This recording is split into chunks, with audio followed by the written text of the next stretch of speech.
Hi, and welcome to Anne's Family Recipe. Today is a good day because we're going to recreate Steak and Shake Frisco Melts.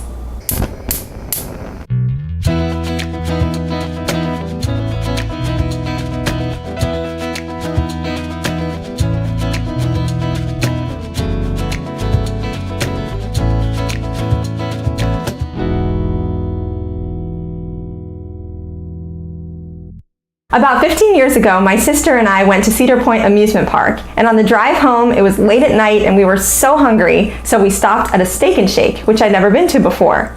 My life was changed by the Frisco Melt. This is a sandwich that's a cross between a cheeseburger and a grilled cheese sandwich with some extra stuff thrown in that makes it incredible.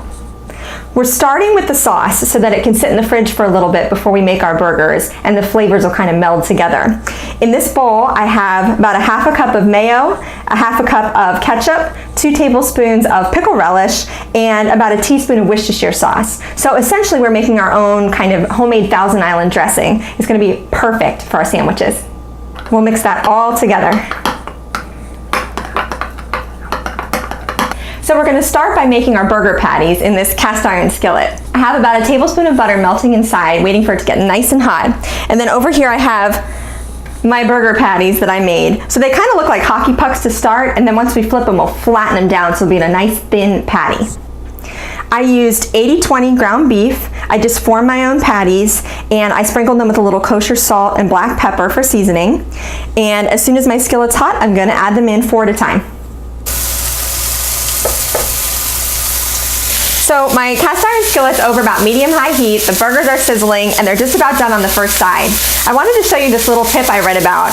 I have my metal spatula here to flip them, but there's little holes in the middle. If you cover the spatula with aluminum foil, then you have a nice flat surface to smash the burgers down once we flip them. To get the burgers nice and flat, you'll use your spatula, and then you can put a wooden spoon on top to help you press them down.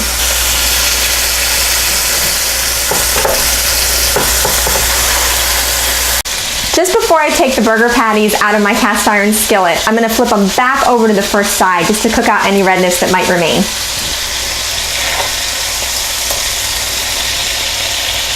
I wanted to share one more quick tip with you today, and that is in between batches, I'm going to take these burgers out and put a second batch in. A lot of fat has accumulated in my skillet, so I like to use my turkey baster, not just for Thanksgiving, and I'm going to use that to drain some of the fat very easily.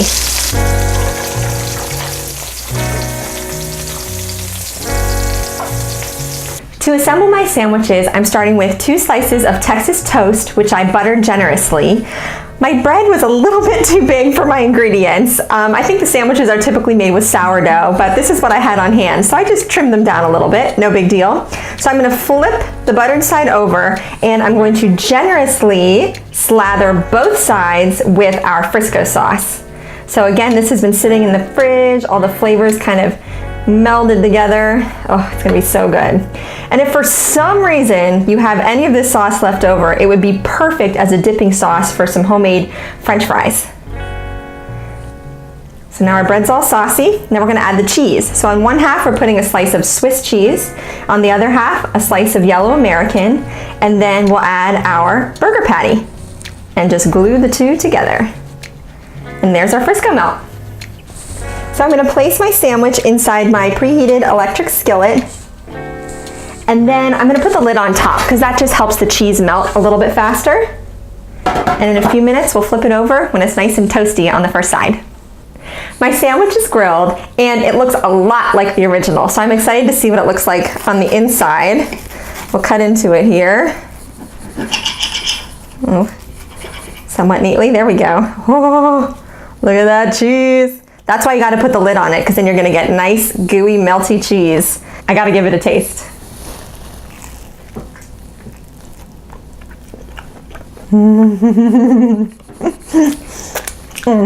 It's so good. I think there's some on my lip. There we go. It tastes so much like the original, but better because we made it at home. With all our own ingredients, we knew what was going into it. You have to try these at home. You are going to absolutely love these. Thanks for joining me in my kitchen, and I'll see you again soon for another family recipe. For the full recipe, check the description box below, and don't forget to subscribe to my channel. Thanks for joining me in my kitchen.